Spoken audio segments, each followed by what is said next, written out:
자, 8월 10일 수업 시작하겠습니다.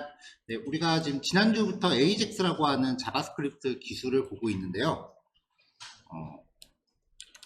처음부터 이제 전체적인 개요를 말씀드리다기보다는 그냥 부분씩 이제 조금씩 그 내용을 보강해 가면서 좀 더 실체를 잡아가고 있는 과정이에요. 우리가 맨 처음에 봤었던 AJAX의 개요는요, 그냥 어떤 HTML이 있으면 여기서 다른 웹사이트를 운영하는 백엔드라고 하는 곳이 있어요. 이 백엔드 안에는 여러 가지 형태의 HTML 파일도 존재하고, 그 다음에 그 밖에 다른 파일들도 존재할 텐데, 이 HTML 안에 가동되는 자바스크립트를 사용해서 다른 URL에 있는 HTML 파일을 읽어오는 거다. 처음에 우리가 여기부터 시작을 했었죠. 이렇게 하면 사실 별거 아니거든요. 근데 HTML을 읽어올 수 있는데, 이게 1번이었고요. HTML을 읽어오게 되면은 이 안에는 HTML 태그하고 내용이 같이 들어있는 거 아니에요. 이렇게 되면은 이제 그 가져올 때 사용되는 용량이, 컨텐츠의 용량이 커지기 때문에 속도가 점점 느려질 수밖에 없다. 그래서 태그를 덜어내고 내용만 전달하게끔 이제 HTML이 아닌 JSON 형식을 이제 가져오는 방법으로 넘어갔었죠. 이렇게 되면 이 JSON이 담당하는 거는 오로지 내용만 갖고 있는 거죠. 그럼 이제 화면 모양은 이 자바스크립트가 스스로 태그를 생성해야 된다. 사실 여기까지만 되더라도 AJAX 기술은 반 이상 먹고 들어가는 거라고 보셔도 돼요. 이게 이제 우리가 지난주에 봤었던 거고요. 그 다음 단계로 봤었던 게 이 백엔드라고 하는 곳이 만약에 파일을 읽어와서 출력하는 거를 매번 똑같은 내용만 주게 되면은 다양한 콘텐츠를 이제 소비할 수가 없잖아요. 그래서 이 백엔드가 JSON이라는 걸 만들어낼 때는 조건값에 따라 서 동적으로 내용이 바뀐다는 거예요.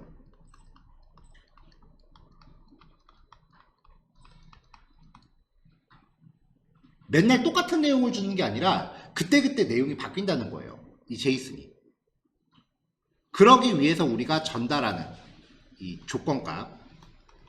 조건값을 이제 이쪽으로 전달을 해야 되는데, 이때 쓰이는 방식이 쿼리 스트링 방식이다.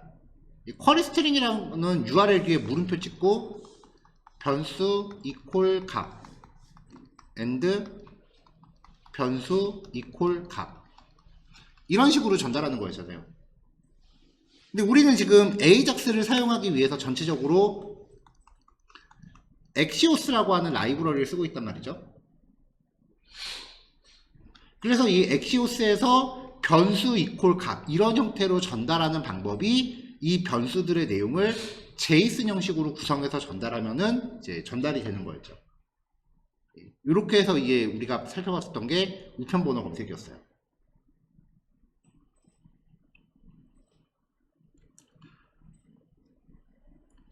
그럼 이제 여기서 이 조건값이라는 거는 우리가 어떻게 마련을 하느냐.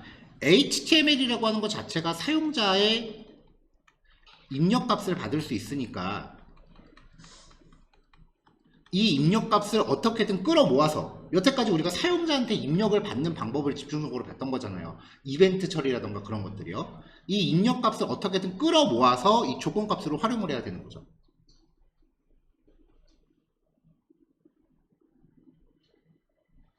이 플로우에 익숙해지시면 사실 프론트엔드에서 AJAX 처리하는 거는 거의 다 끝났다고 보셔도 돼요.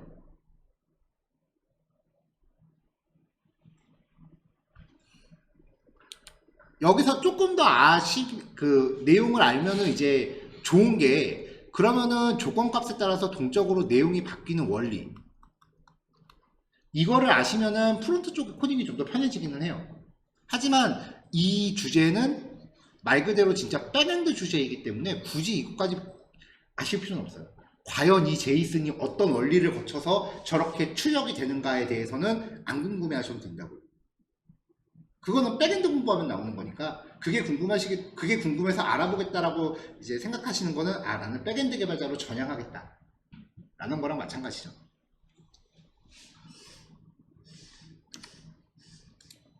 자, 그래서 이제 오늘 살펴볼 내용은요, 브라우저 하나 같이 여시고요.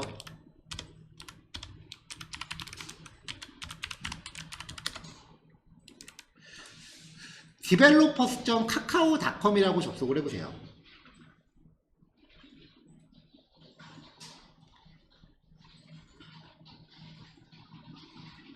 모든 포털 사이트들은 이제 개발자 사이트라는 걸 별도로 가져갑니다.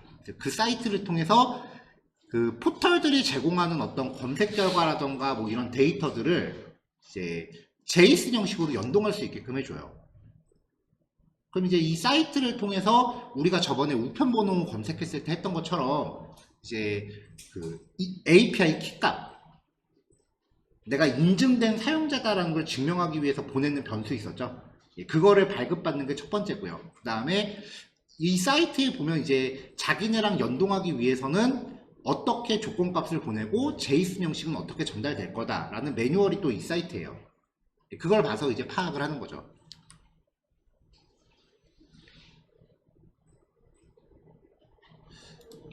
자, 우측 상단에 로그인 들어가시면 로그인은 각자 갖고 계신 카카오 아이디로 하시면 됩니다.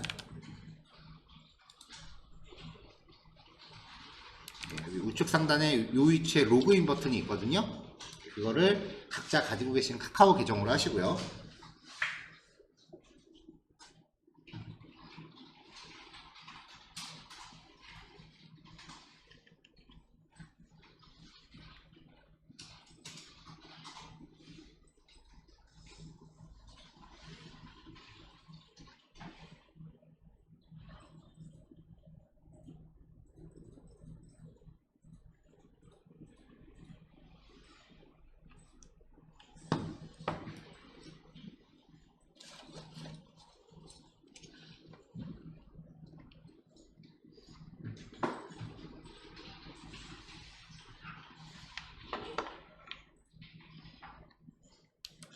자, 로그인이 되셨으면요, 이제 여기서 보셔야 되는 게, 첫 번째 메뉴에 보시면 내 애플리케이션이라고 있어요. 저는 이미 여러 번 사용을 했었기 때문에 지금 이렇게 나와 있는데요. 만약에 이 페이지에 처음 들어오셨다면, 이 애플리케이션 추가하기라는 버튼이 아예 눌려져 있는 상태로 이렇게 뜨실 수도 있어요.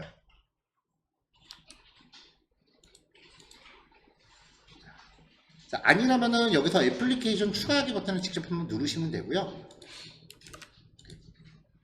앱 이름은 그냥 아무거나 입력하시면 됩니다.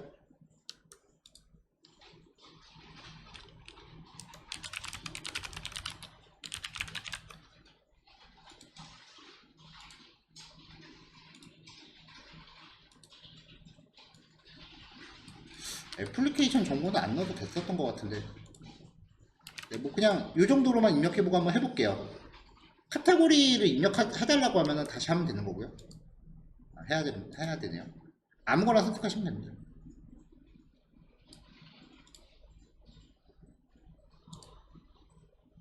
네, 그럼 이제 이렇게 추가가 되잖아요.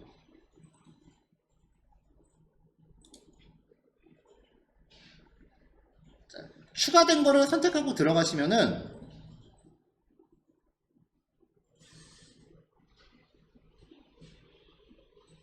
이렇게 쭉 나와요. 여기에서 뭐 기본적인 정보는 그 별도로 확인 안 하셔도 되고요. 왼쪽 메뉴에서 앱 키라는 메뉴를 누르시면은 이 네이티브 앱 키라는 거는 안드로이드나 아이폰용 앱을 얘기하는 거고요. 지금 우리가 하고 있는 그 오픈 API 연동 방식을 RESTful이라고 해요. 그래서 우리가 필요한 건 이거예요. 이 자바스크립트 키라고 하는 거는 프론트엔드용이 아니라 백엔드용이에요. 노드.js 같은 거 할 때 쓰는 거고, 어드민 키도 백엔드 개발자들이 쓰는 거예요. 우리는 얘만 신경 쓰시면 돼요. 요 키값을 복사를 해서 메모장 같은 거에 잘 보관을 해 놓으세요.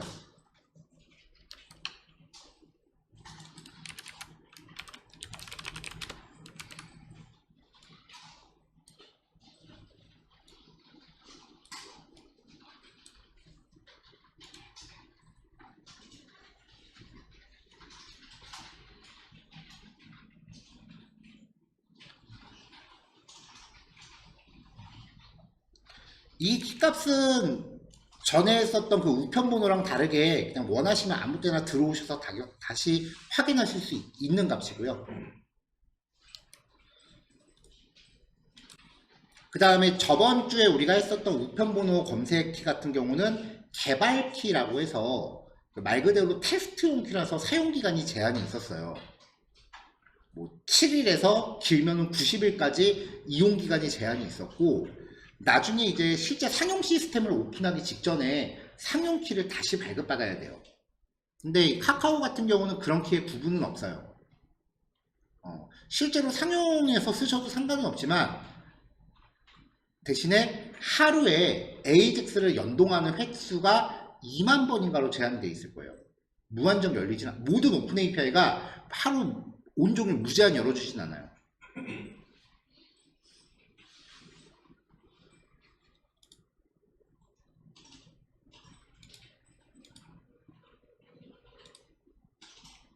자, 이제는 여기 세 번째 메뉴 문서로 들어가서 우리가 연동하고자 하는 그 오픈 API의 스펙을 확인해 봐야 돼요. 여기 왼쪽에 보시면은 연동할 수 있는 각종 기능들이 있는데요. 여기서 오늘 할 거는 다운 검색에 관련된 부분입니다. 다운 검색 확장해서 REST API 누르시면 되고요.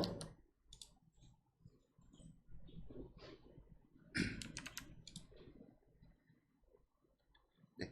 그럼 이제 오른쪽에 보시면 여러 가지 이제 서브 카테고리들이 나오는데, 여기서 오늘 할 거는 이미지 검색하기예요. 다 비슷비슷해요.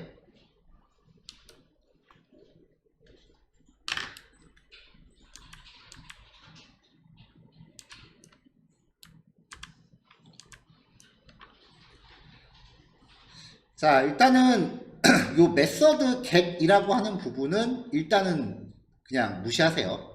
요거를 설명하는 게 이제 다음 단원이니까. 자, 이게 백엔드 주소래요.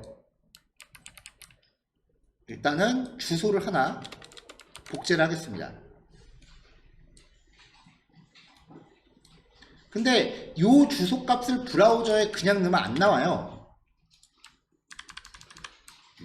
에러 메시지를 보면 액세스 디나이드 에러잖아요. 인증을 할 수 없다. 자기네 인증키를 안 보내줬으니까 이게 인증된 사용자인지를 모르는 거예요. 그냥 접속하면 당연히 안 되고요. 이 카카오 API를 소개해드리는 이유가요. 일반적인 오픈 API는 이 인증키를 그 쿼리 스트링으로 보내는데, 이제 카카오 API랑 네이버 API 같은 게 좀 그래도 자기네가 코딩 좀 한다라고 뿜뿜하는 회사들은 인증키를 보내는 방법이 좀 달라요. 그래서 그 방식을 이제 보여드리려고 선정을 한 거예요. 여기 보시면 헤더라고 되어 있거든요.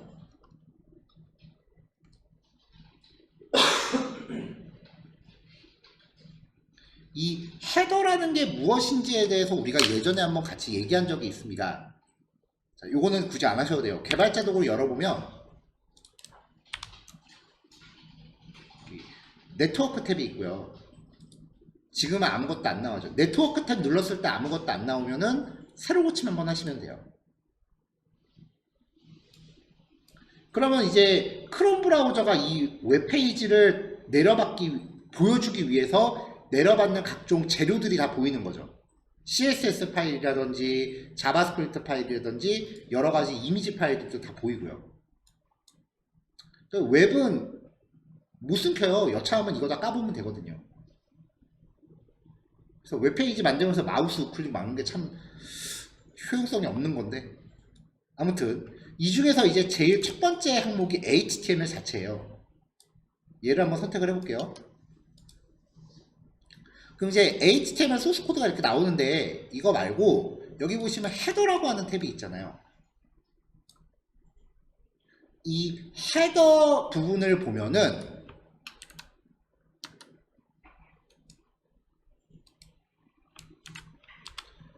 웹브라우저가 이제 웹서버라고 하는 소프트웨어와 통신을 하는 겁니다.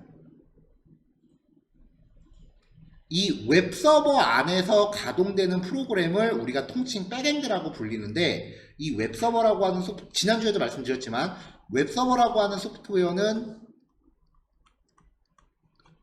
백엔드도 가지고 있지만 프론트도 같이 갖고 있는 애예요.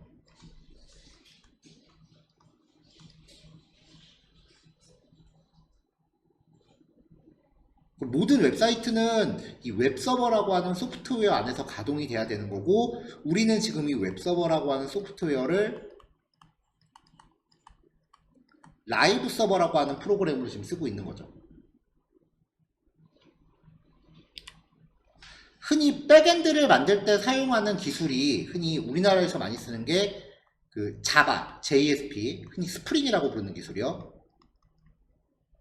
그 다음에 요즘 뭐 노드도 많이 뜨죠. 이렇게 되는데, 만약에 자바 스프링 계열 기술이라고 하면은 이 웹서버 자체는 잘 만들어진 오픈소스 무료 프로그램이 있어요. 그걸 깔고 여기에서 가동되는 백엔드만 이제 구현을 하는 케이스고요.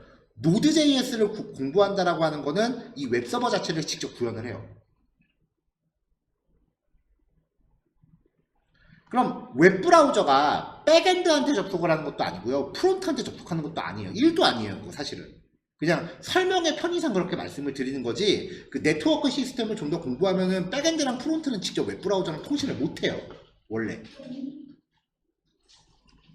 이 웹브라우저는 웹서버라고 하는 소프트웨어에 URL로 접근을 하는 겁니다. 그래서 http:// 뭐 네이버.com / 뉴스 밑에 뭐 스포츠 밑에 뭐 list.html이란 파일이 있다라고 하면,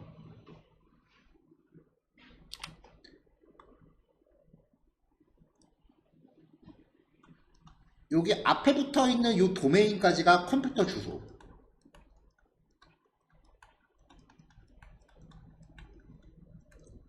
그리고 지금 여기에는 포트 번호는 생략이 되어 있으니까 포트 번호는 기본값 80번이 되겠죠.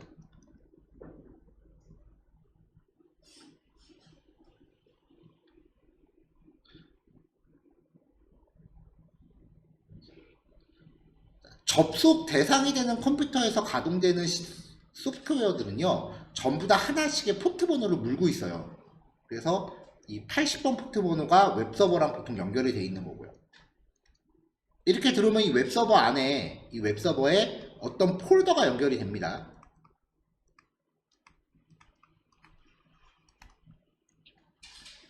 그 폴더 안에 백엔드하고 프론트 소스 코드들이 있는 거예요.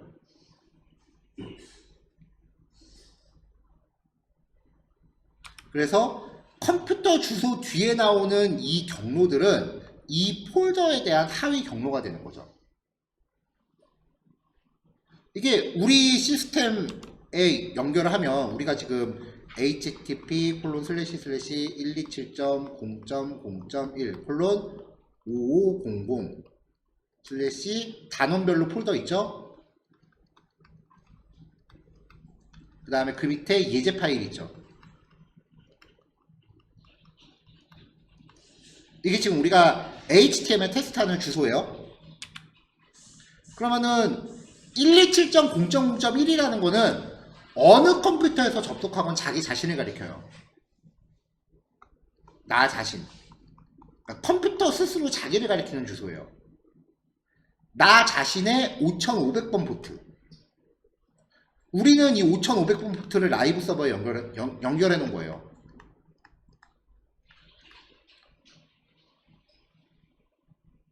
그러니까 우리한테 이 라이브 서버가 웹서버인 거죠. 그 웹서버에는 폴더가 하나 연결되어 있다고 했잖아요. 이 폴더가 VS 코드에서 설정한 작업 폴더예요.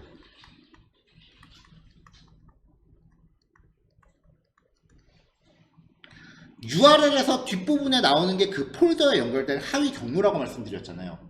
우리 비주얼 스튜디오 코드 연결한 작업 폴더의 하위 경로로 URL이 구성되잖아요. 이 구조입니다. 자, 이게 보통 이제 웹브라우저와 웹서버 간의 그 관계고요.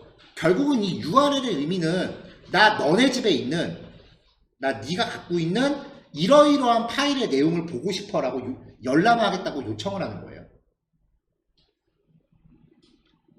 그럼 이제 웹서버는 그래 알았어, 그 파일 내용을 줄게. 그럼 HTML 파일이니까 이 파일의 내용은 HTML 태그 플러스 CSS 코드 플러스 자바스크립트가 되겠죠. 플러스 이미지도 되겠네요. 이게 보통인 거고요.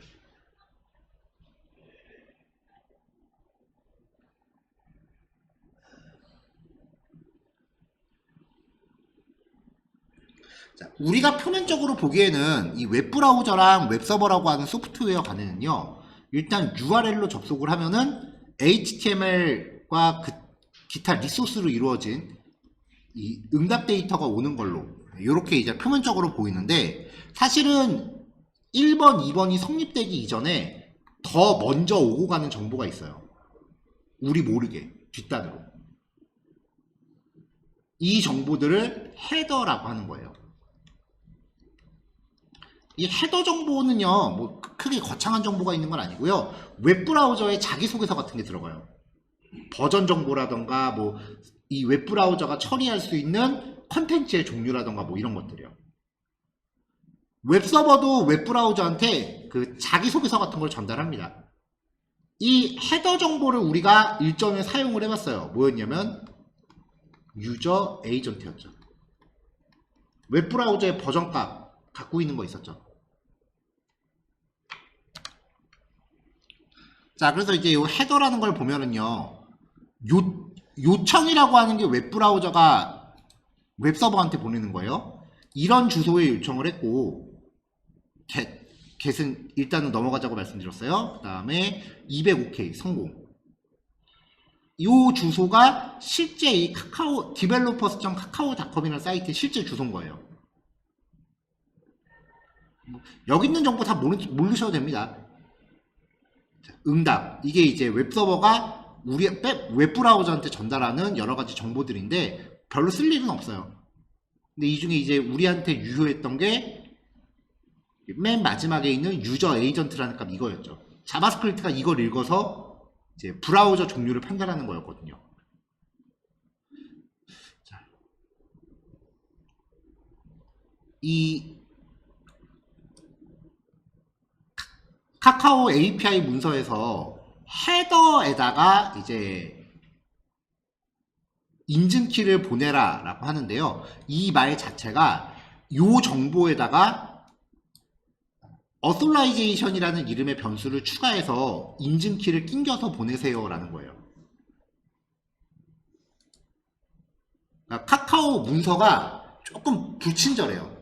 왜냐면은 헤더라고 하는 용어 자체가 프론트 쪽에서는 그렇게 익숙한 용어가 아닌데, 요 문서를 보는 사람들은 백엔드건 프론트건 안 가리고 다 골고루 잘하겠지라고 전제하고 써놨어요 지금. 네, 그래서 약간 이 헤더라는 개념에 대해서 부연 설명을 좀 드린 거고요. 이 헤더 데이터는 우리가 URL에 포함된 정보가 아니기 때문에 브라우저 URL에서 조작할 수가 없습니다.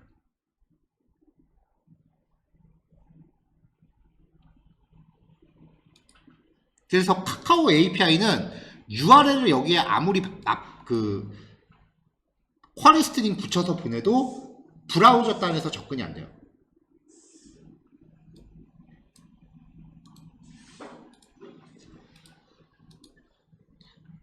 자, 그래서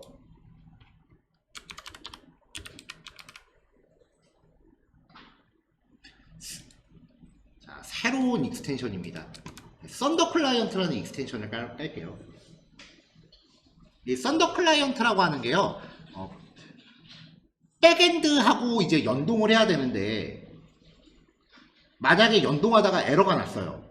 그럼 이게 내 쪽 에러인지 백엔드 에러인지 확실하게 알지 못한다면은 굉장히 시간 낭비가 심해지거든요. 그래서 막상 코딩을 하기 전에 저 백엔드가 정상적으로 작동하는지를 테스트하는 도구예요.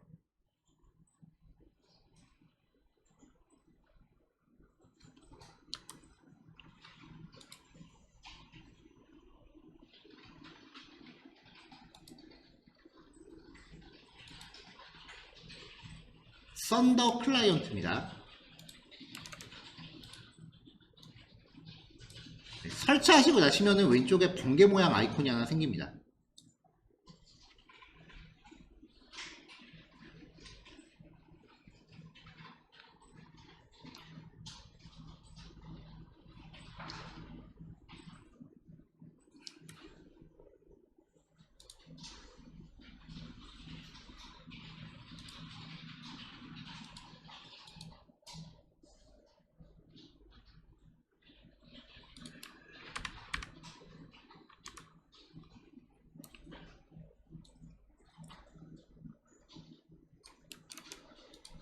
자, 설치가 되시면 요 썬더 클라이언트를 실행시키시고요. 왼쪽에서 New Request, 새로운 요청 버튼을 누르시면은 페이지가 열려요. 여기에다가 요 get이라고 되어 있는 부분에다가 이제 카카오 주소를 넣으시고요.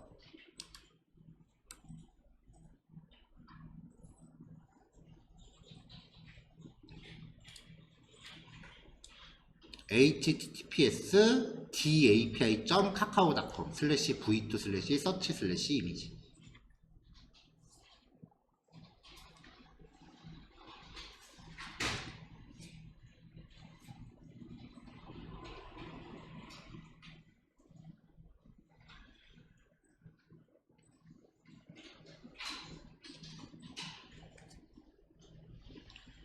이 상태에서 그냥 주소만 입력하고 샌드 누르면 아까처럼 이렇게 우리가 브라우저에 접속했던 것처럼 액세스 디나이드 에러가 뜹니다. 일단 이게 뜨는지 확인해보면 해보세요. 이게 뜬다면 주소 자체는 맞는 거예요. 주소 자체는 맞게 입력하신 거예요. 만약에 내가 주소에서 어떤 오타가 났다면 리소스 not found라고 뜰 거예요. 404 주소가 잘못 적혔다면. 근데 주소는 제대로 적었다 라고 하면은 액세스 디나이드가 뜨는 거예요.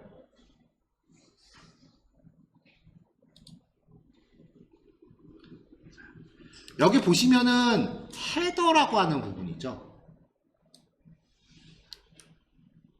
여기에다가 요 명세서에서 요구하는 요 이름 어솔라이제이션 요거를 이름으로 기입을 해주고요.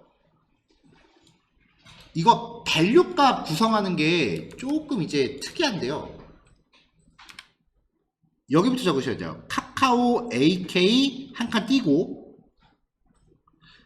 이거는 자바스크립트에서 변수 출력할 때 변수 역다운표 안에서 이렇게 하면 변수 값이 그냥 직접 출력됐었죠. 그걸 뜻해요. 그러니까 이게 문서 자체가 자바스크립트 아는 사람들은 이거 어떻게 하라는 건지 모를 수도 있어요. 실제로 여기에다 값 입력하고 달러하고 괄호를 그냥 넣으시는 분들이 되게 많아요. 근데 우린 자바스크립트 했으니까 이 자리에다 통째로 변수값 갖다 놓으란 얘기구나 라는 걸 알 수 있겠죠. 카카오 AK K가 대문자인 거 조심하세요. 이거 소문자로 넣으시는 분 되게 많아요. AK 둘 다 대문자입니다. 한 칸 띄고 발급받은 키값, 여기에 밸류에 들어가셔야 되는 게 카카오 AK, 그 다음에 한 칸 띄고 발급받은 키값, 이런 구성이 되셔야 돼요.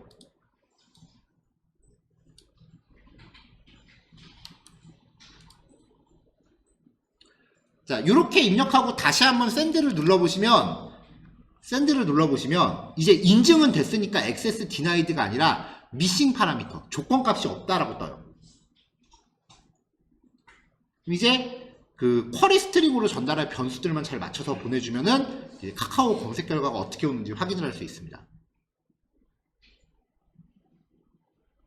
지난주에 제가 그 백엔드 파트에서 매뉴얼을 만들어서 먼저 줄 거다라고 말씀을 드렸잖아요. 그러면 그 매뉴얼을 받아보신 다음에 여기에다가 조건값들을 맞춰서 샌드를 눌러갖고 백엔드가 제대로 반응하는지를 보셔야 돼요. 반응을 하지도 않는다라고 하면은 진짜 아무것도 없는 상태에서 코딩을 해야 되는 거죠. 그때는 진짜 난감한 거고.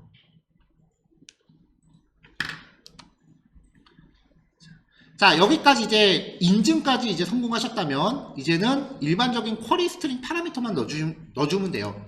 쿼리 스트링 파라미터는 이 쿼리에서 이름, 값 입력하시면 계속 늘려가시면 됩니다. 자, 그럼 쿼리 파라미터 이름이 쿼리래요. 문자열이고요. 검색어래요. 얘는 필수래네요. 솔트 정렬 방식이래요. 정확도 순인지 최신 순인지를 얘기하는 거래요. 이거는 뭐 기본값은 지금 정확도 순이라고 되어 있으니까 굳이 전달 안 해도 되겠죠. 페이지 결과 페이지 번호 1페이지에서 50페이지까지 온대요. 기본값은 1이래요. 사이즈 한 페이지에 보여질 그 게시물의 수 1에서 80 사이, 기본값은 80이다. 요 정보들을 세팅해서 주시면 됩니다. 자, 그럼 저 매뉴얼대로 해보면은 쿼리 검색어는 이 프로그램 단점이 한글 입력이 좀 안 좋아요.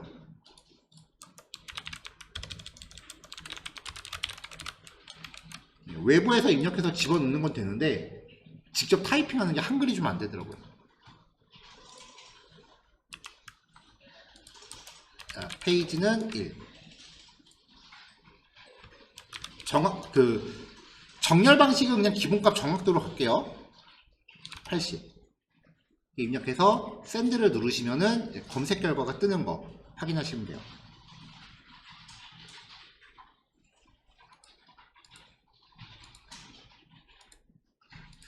개수가 너무 많으니까 저는 한 8개 정도만 요청할게요. 이따가 우리 실습할 때는 80개로 할 거예요.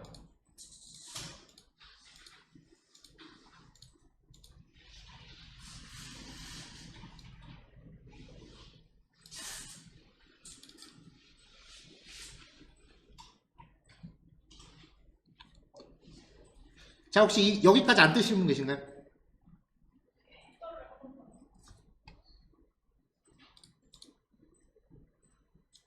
헤더가 이름은 어솔라이제이션, 값은 카카오 AK 한 칸 띄고 발급받으신 키값입니다. 마지막에 AK 둘 다 대문자인 거 조심하세요. 앞에 카카오 대문자인 게 좀 많아요.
자, 그럼 이제 얘네들의 제이슨이 어떤 구조인지를 파악을 한 다음에 이제 구현이 들어가는 거죠. 일단은 다 단계별로 접어보면 제이슨 트리를 접어서 확인해 보면은 도큐멘트랑 메타라고 하는 두 개의 정보가 있는 거 확인이 돼요.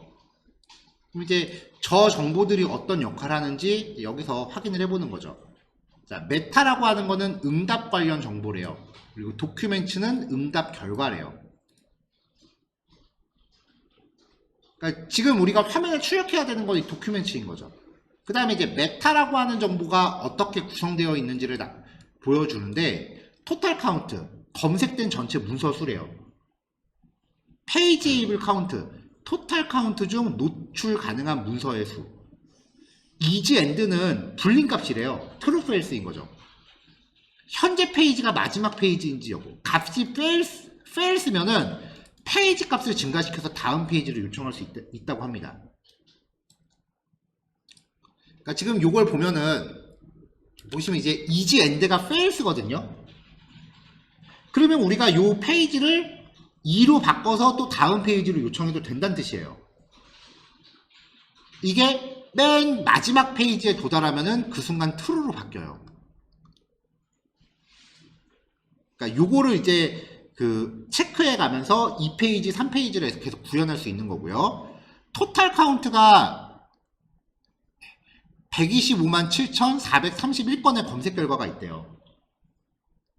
이걸 가지고 3,989페이지가 나온대요. 근데 이거는 굳이 우리한테 쓸모는 없어요. 왜냐면은 어차피 얘네는 우리한테 50페이지까지밖에 안 줘요. 그러니까 이게 is and가 true인지 false인지만 가늠하면 되는 거예요.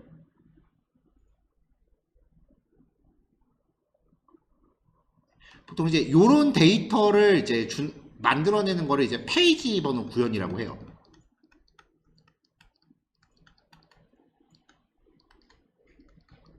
그럼 우리는 얘네가 이런 페이지 번호 구현을 만들기 위해서 어떻게 이제 정보를 주는지 이걸 판단해 갖고 요 값을 핸들링을 해야 되는 거죠.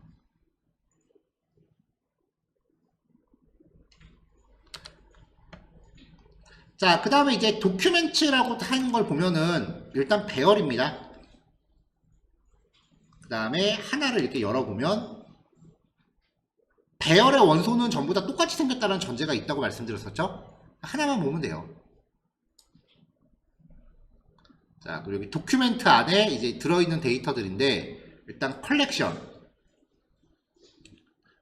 저기는 설명이 좀 불친절해요. 보면은 뭐 블로그라고 써있는 거 봐서 이게 블로그인지 카페인지 뉴스인지 아마 그런 걸 거예요. 자, 썸네일 URL, 미리 보기 이미지 주소, 이미지 URL은 원본 이미지 주소. 위드스 헤이트는 원본 이미지의 가로 세로 길이, 디스플레이 사이트는 출처, 동 URL은 페이지 주소, 데이트 타임은 문서 작성 시간. 여기 동 URL이라고 하는 거는 원본 페이지 주소예요. 복사해서 넣으면은 실제 그 그림이 게시되어 있는 페이지 주소가 나오는 거고요. 이미지 URL이라고 하는 거는 원본 이미지 주소를 뜻하고요.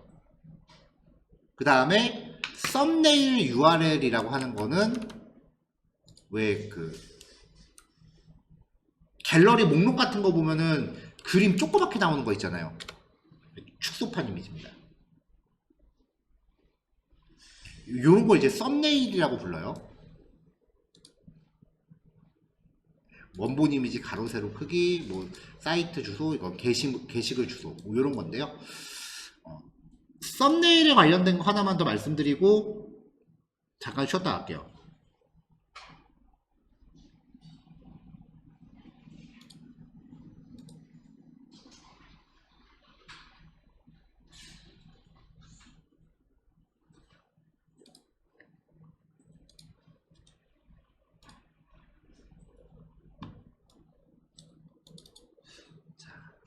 자, 우리가 했었던 예제인데요.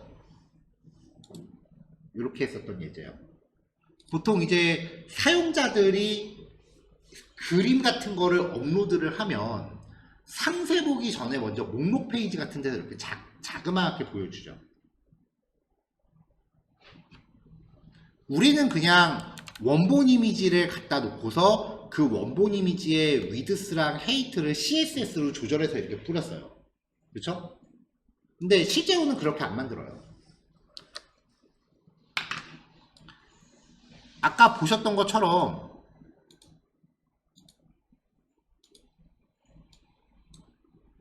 원본 이미지가 있으면 이 이미지에 대한 축소판 이미지를 하나 따로 생성을 합니다. 그러니까 이 웹페이지를 만들기 위해서는 이만한 원본 이미지랑 요만한 축소판 이미지 두 개가 필요한 거예요, 원래. 대체로 이제 디자인 파트에서는 그거 안 해줘요.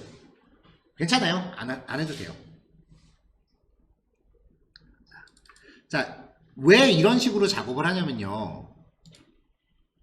이게 원본 이미지가 이만해요. 사용자들이 보통 찍어서 올리는 사진들이 해상도가 꽤 큰 편이에요. 그리고 요즘 스마트폰으로 사진 찍으면 이거보다 해상도 더 커요.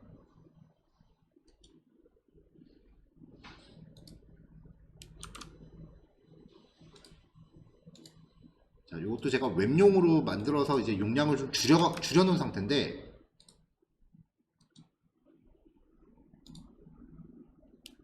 네, 파일 용량이 1.48메가, 1.5메가 정도 잡을게요. 요즘 스마트폰으로 사진 찍어도 색깔이 많이 들어가면 5메가 넘는 사진도 많아요. 자, 계산하기 편하게 하나당 1.5메가라고 가정을 하고요. 그럼 여기에 사진이 하나, 둘, 셋, 넷, 다섯, 여섯, 깨졌지만 일곱 개라고 돼 있잖아요. 이것도 계산하기 불편하니까 그냥 한 페이지에 지금 이미지가 10개 보이는 거라고 가정하죠.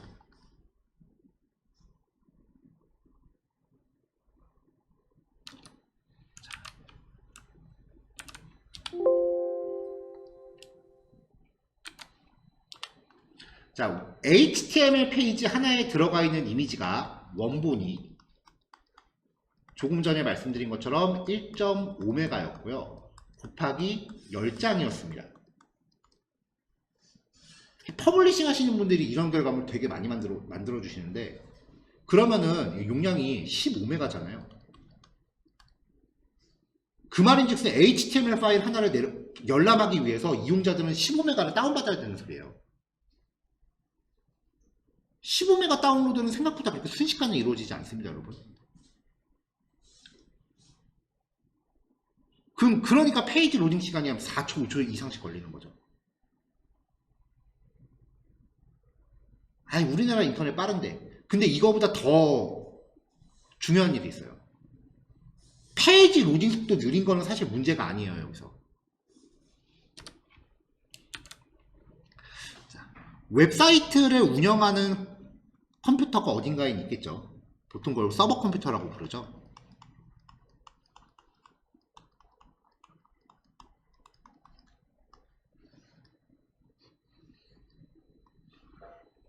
얘네들도 인터넷은 돼야 되니까 어딘가에 인터넷에 가입해서 랜선은 꽂았을 거 아니에요. 랜선이라고 칠게요. 자, 여러분들 그 집에 인터넷 얼마짜리 사용하시는지 혹시 아세요? 기억하시는 분 계신가요? 일반적으로 좀 저가형이라 그러면 100메가 정도 하고요. 좀 비용이 많이 올라간 인터넷, 요즘 이제 500메가짜리도 있고, 그 다음에 기가급 인터넷도 있어요.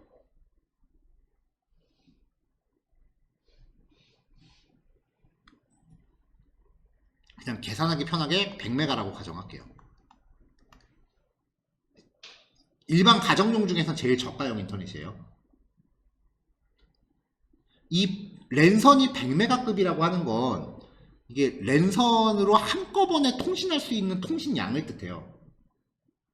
근데 이게 100메가가 한꺼번에 다 쓰이는 게 아니라 업로드, 다운로드를 대략 한 6대4 정도로 나누기 때문에 실제로 한 60메가 정도밖에 한 번에 주고받지 못한다는 소리예요. 근데 일단 이것도 계산하기 편하게 한꺼번에 100메가를 다 쓸 수 있다고 가정하겠습니다. 그러니까 이 컴퓨터를 통해서 동시에 통신할 수 있는 통신량은 100메가가 한계예요. 근데 아까 한 페이지당 15메가 나왔죠. 이것도 이미지 용량만 15메가인 거예요. HTML, CSS, 자바스크립트, 소스코드 용량은 넣지도 않았어요. 자, 동시에 100메가인데 15메가다. 그럼 100 나누기 15 하면요. 얼마죠? 대충 7 조금 넘네. 7 조금 안 되네요. 35에다가 여기 7 곱하면 105니까. 그러니까 이것도 계산하기 편하게 그 0.5 퉁쳐서 그냥 7이라고 할게요. 그러니까 100메가짜리 회선에 15메가짜리를 한꺼번에 주고받으려면은 동시에 통신할 수 있는 개수가 7개밖에 안 된다는 소리잖아요. 이게 무슨 말이냐? 이 사이트는 동접자 7명밖에 커버 못해요. 콘서트 예약하는데 동접자 막 몇백만 명 몰린다라고 하잖아요. 그럼 그거 커버하려면 랜선을 진짜 만약에 700명이 모인다. 700명, 동접자 700명까지만 할게요. 사실 이것도 웹사이트 입장에서는 되게 미미한 수준인데 이러려면 랜선을 100개 꽂아야 돼요. 컴퓨터에 랜선 여러 개 꽂을 수 있습니다.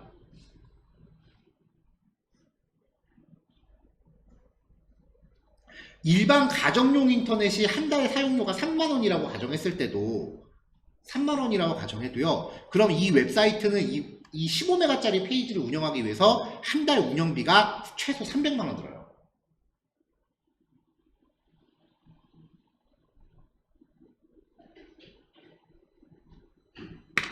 근데 굉장히 애석하게도 기업용 네트워크에서는 우리 흔히 유동 IP, 고정 IP라고 하거든요.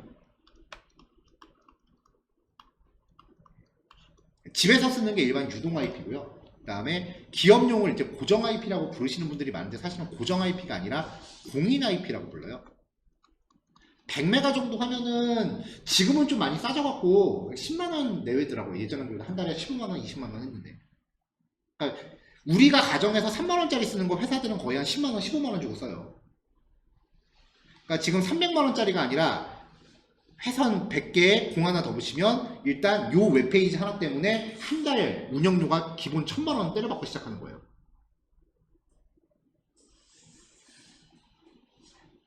이게 이제 일반적으로 퍼블리싱에서 가장 많이 하시는 실수예요.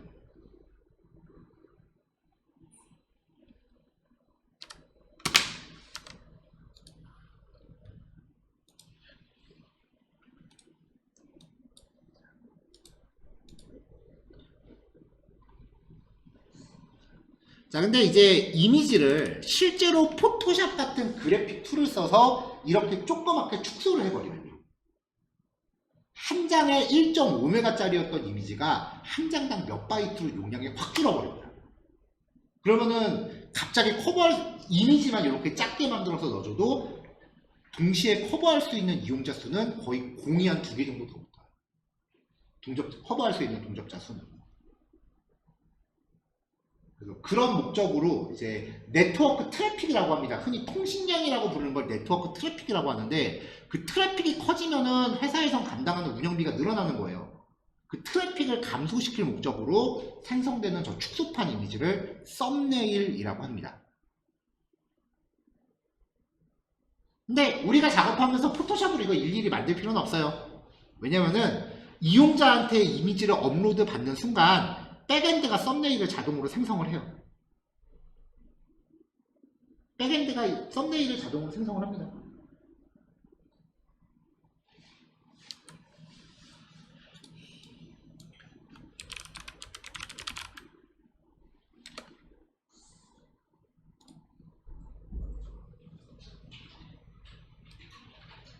네.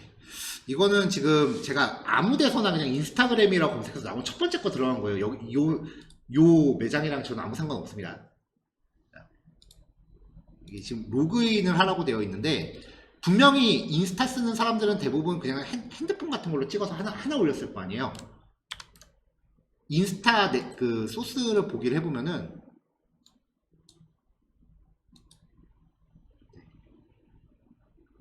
이 img 태그 안에 보시면 이렇게 조그맣게 썸네일을 만들어요. 근데 인스타가 썸네일을 만드는 걸 보면은 여기 보시면은 가로 150짜리, 240짜리, 640짜리 이렇게 썸네일을 꽤 많이 만들어요. 왜냐면 어떤 해상도의 그 디바이스가 접속할지를 모르니까 이미 디바이스 종류별로 맞게끔 이미지를 다 생성을 해놓고 거기에 맞는 사이즈를 제공을 해주는 거예요.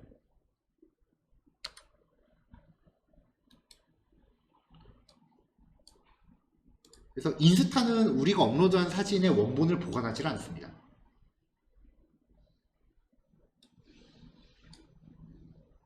제 인스타를 안 보여드리고 저 이상한 업체 걸 보여드린 게 제가 인스타를 안 해요. 그래서 그냥 아무거나 검색해서 보여드린 거고요. 자, 일단은 필요한 배경 지식을 말씀 다 드렸고요. 10분 쉬셨다가 이제 실제로 이제 코드 연동해 볼게요.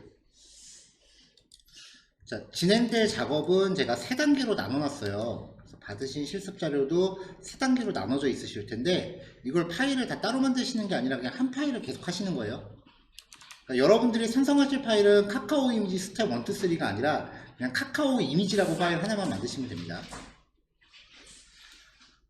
자, 일단은 이제 HTML 태그부터 구성을 했어요. HTML 태그는 제목 하나 달고요. 필드셋 구성한 다음에 검색어는 입력해야죠. 그리고 검색 버튼 넣고요. 그 다음에 검색 결과가 표시될 부분을 목록 정의 태그로 구성을 한 다음에 안에 그림이랑 제목만 넣습니다. 그래서 HTML 태그 보면은 이제 여기 폼 태그 들어가 있고요. 필드셋으로 인풋 타입 서치 해놓고 서브밋 버튼 하나 넣어놨고요. 로딩바 처리할 div 태그 있고요. 그리고 전체로 이제 목록 정의 태그 부여하고 li 태그 안에 링크 넣고 그림이랑 제목 최대한 심플하게 넣습니다.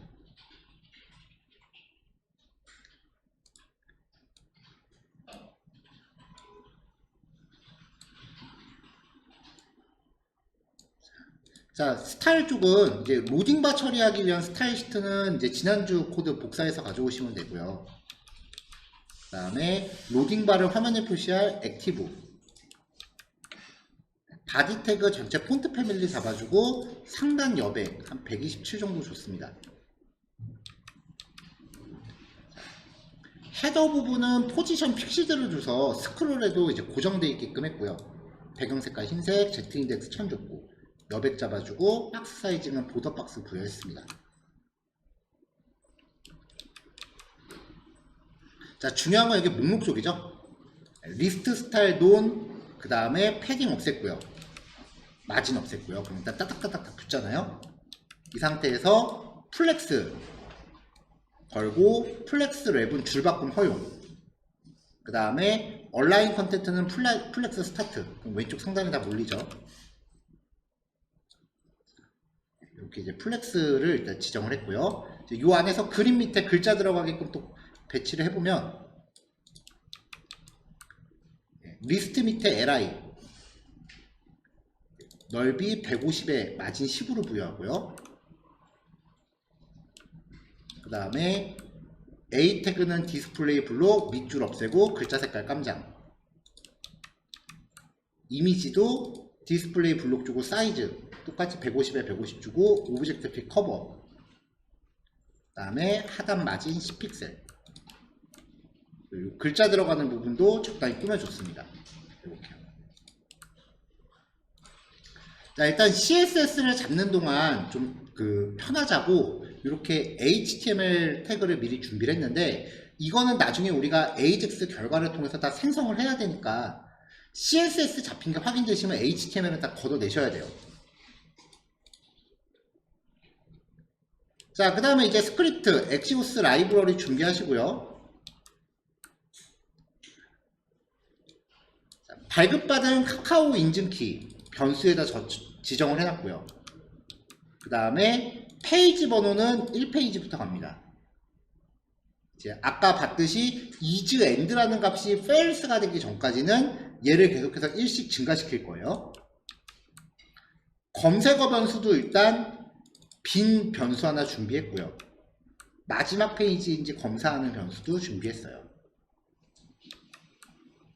자, 검색 폼에 대해서 서브 및 이벤트 넣어줘야 되죠.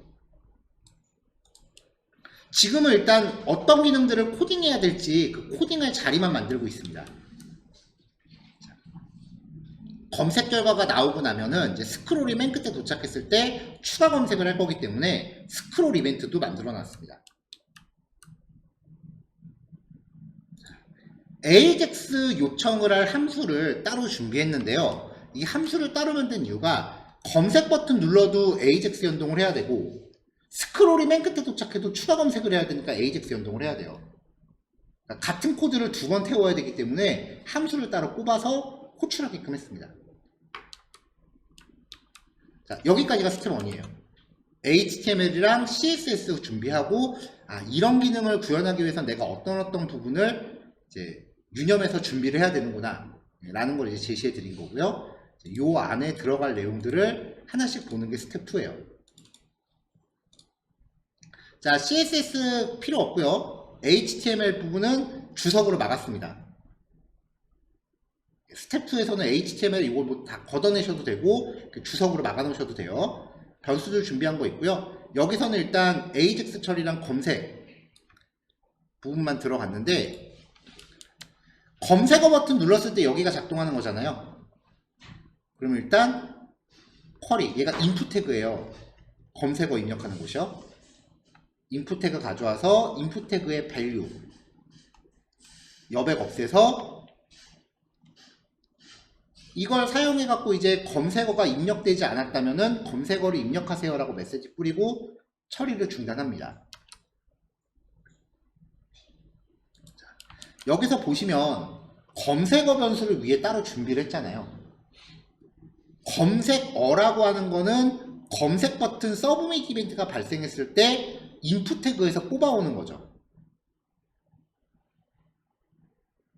근데 이 검색어라고 하는 걸 우리가 AJAX 처리를 위한 함수를 따로 만들겠습니다 라고 말씀드렸잖아요. 그러니까 실제로 여기서 검색어를 생성을 하면 이 검색어를 여기서 써야 돼요. 근데 만약에 검색어 변수를 우리가 여기서 이렇게 선언을 해버리면 이 변수는 이 블록을 빠져나가지 못하잖아요. 그러니까 변수의 선언을 한 수준 위에서 해놓은 거죠.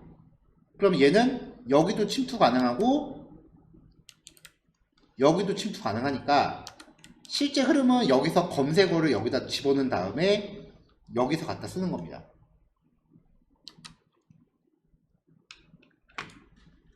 자, 검색어가 제대로 입력됐다라고 하면은 요 if문은 무사 통과할 겁니다. 검색 버튼을 눌렀다라는 거는 신규 검색을 하겠다라는 거니까 페이지 번호를 1로 설정을 하고요. 그 다음에 밑에 있는 이미지 서치 함수를 호출해 줍니다.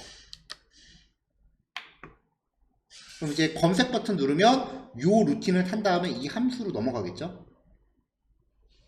자, 여기서 일단 로딩바 객체 만든 다음에 로딩바를 화면에 보여주고요. 검색 결과가 표시될 영역 이렇게 준비합니다.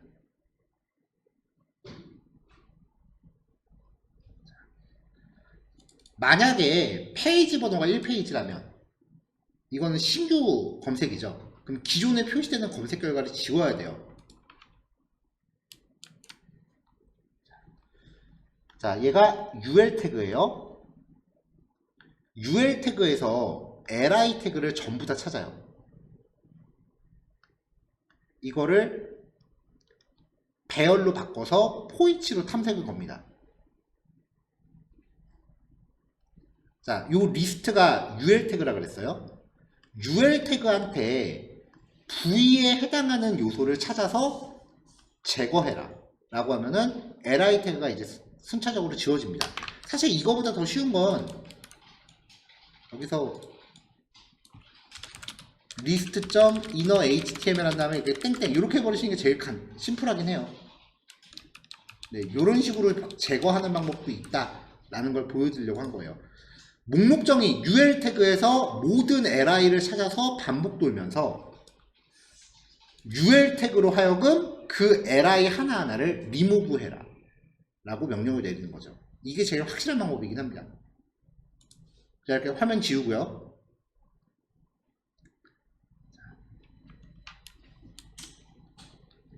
자, axios.get 해서 가져오면서 카카오 API 주소 걸어주고요. 아까 검색어 변수 만들었죠? 그 다음에 페이지 번호 1로 만들었죠? 쿼리 스트링 파라미터 이렇게 보내시면 되고요. 아까 헤더라고 하는 부가 정보가 있었잖아요. 헤더를 여기다 이렇게 거시면 돼요. 이름은 어솔라이제이션, 값은 카카오 AK, 그리고 아까 변수 준비해 놓은 거 여기다 설정하는 거죠. 자, 여기 지정하실 때 대문자 조심하셔야 되고 띄어쓰기 하나 있는 거 조심하셔야 돼요. 자, 이렇게 해서 response.data를 찍어보면은 카카오한테 결과가 잘 왔는지 보일 거 아니에요.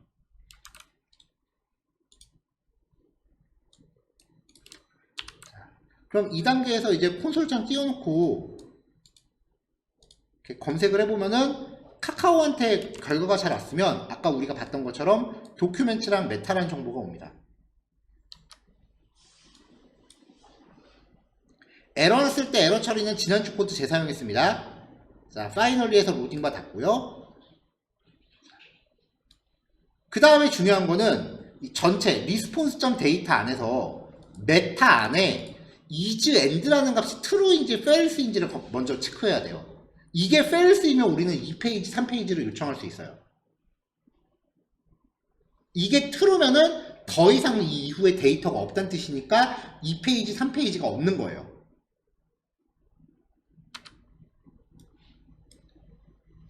자, 그래서 미리 준비한 변수에다가 response.data에서 메타 안에 is and라는 값을 복사해 놨어요. 얘가 true이거나 false이거나 둘 중에 하나겠죠?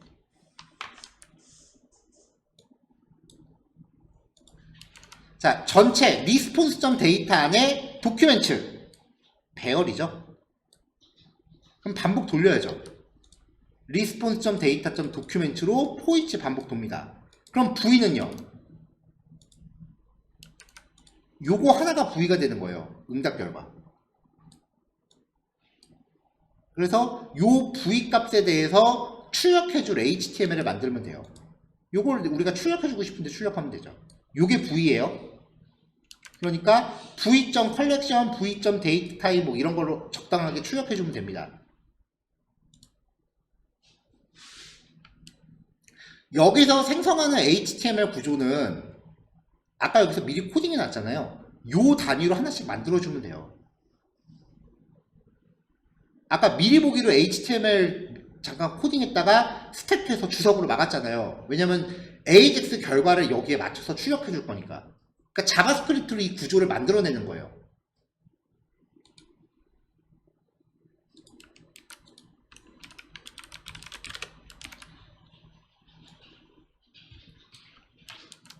자, 그래서 일단 li 태그 하나 만들어냈고요.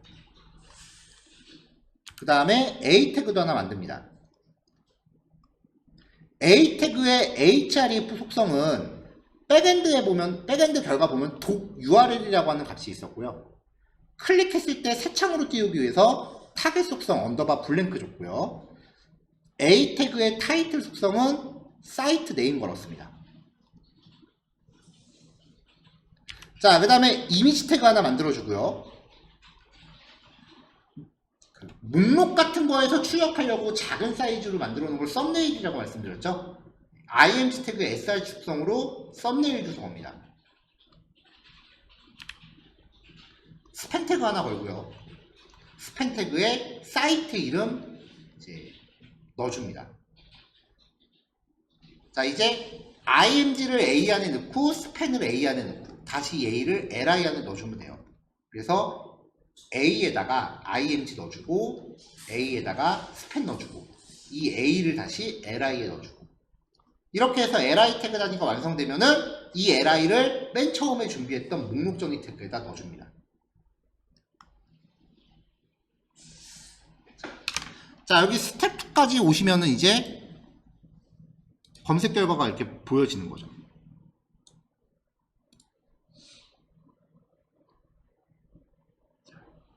아직은 이제 2페이지, 3페이지를 요청하는 것까지는 그건 스텝 3에서 구현되는 거니까 여기서 이렇게 해갖고 이제 검색어가 매번 새로 나오는지 요거까지만 확인하시면 돼요. 여기 보면은 검색 결과에 보면은 아까 썸네일 주소가 있었고 원본 이미지 주소가 있었잖아요. 원본 이미지를 걸면은 여기 결과 보이는 게 좀 더 또릿하겠죠. 근데 썸네일을 거는 이유가요. 카카오나 아니면 다우, 티스토리 같은 경우는 잘 안 그런데 이게 얘네가 검색 결과가 네이버 블로그 검색 결과 갖고 오는 것도 되게 많거든요. 네이버 같은 경우는 자기네 블로그에 게시된 이미지를 외부 사이트에 img 태그로 거는 걸 허용을 안 해요. 그래서 왜 가끔 블로그 같은 거 검색해서 들어가 보면 그림들이 다 깨져 있는 블로그들 가끔 있어요. 검색해서 타고 들어가면 보통 그러잖아요. 그거 보통 네이버 블로그에서 퍼와서 그래요. 네이버 블로그는 기본적으로 이미지 원본 노출을 되게 안 해요. 네, 그것뿐만 아니고 다른 것들도 다 노출 안 하는데, 그래서 그 개발자들이 네이버 블로그를 되게 싫어해요. 그런 거 연동 같은 게 되게 불편하게 다 폐쇄적이라고 이야기를 해요. 네이버는 뭐 하나 연동하려고 그러면 되게 열받아요. 자, 일단 여기까지 먼저 하신 다음에 요거 완성되면 이제 그 여기다가 페이지 번호 구현, 무한 스크롤 붙이는 것까지 해볼게요. 자, 난이도가 좀 있습니다. 요 정도면 진짜 실무 개발이니까요. 일단 4시까지 하시고 10분 쉬었다가 4시 10분에 뵙겠습니다.